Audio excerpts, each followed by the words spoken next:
ناظرین کرام السلام علیکم، کیا حال ہیں؟ آج آپ کی خدمت میں حضرت سیدہ نواب مبارکہ بیگم صاحبہ کے مجموعہ کلام در عدن کی ایک نظم پیش کرنا چاہتا ہوں، ملاحظہ کیجیے۔ نظم کا عنوان ہے میدان حشر کے تصور میں۔ نہ روک راہ میں مولا شتاب جانے دے، نہ روک راہ میں مولا شتاب جانے دے، کھلا تو ہے تیری جنت کا باب جانے دے، کھلا تو ہے تیری جنت کا باب جانے دے۔ مجھے تو دامن رحمت میں ڈھانپ لے یوں ہی، مجھے تو دامن رحمت میں ڈھانپ لے یوں ہی، حساب مجھ سے نہ لے بے حساب جانے دے، حساب مجھ سے نہ لے بے حساب جانے دے۔ سوال مجھ سے نہ کر اے میرے سمیع و بصیر، سوال مجھ سے نہ کر اے میرے سمیع و بصیر، جواب مانگ نہ اے لاجواب جانے دے، جواب مانگ نہ اے لاجواب جانے دے۔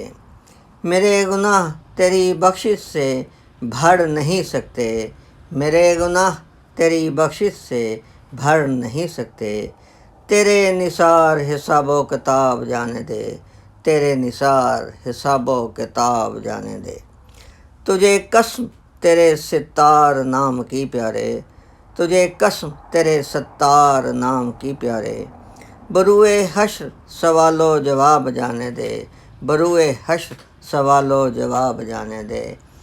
بلا قریب کے یہ خاک پا ہو جائے، بلا قریب کے یہ خاک پا ہو جائے، نہ کر یہاں میری مٹی خراب جانے دے، نہ کر یہاں میری مٹی خراب جانے دے۔ رفیق جاں میرے یار وفا شعار میرے، رفیق جاں میرے یار وفا شعار میرے، یہ آج پردہ دری کیسی پردہ دار میرے، یہ آج پردہ دری کیسی پردہ دار میرے، نہ روک راہ میں مولا شتاب جانے دے، کھلا تو ہے تیری جنت کا باب جانے دے۔ شکریہ۔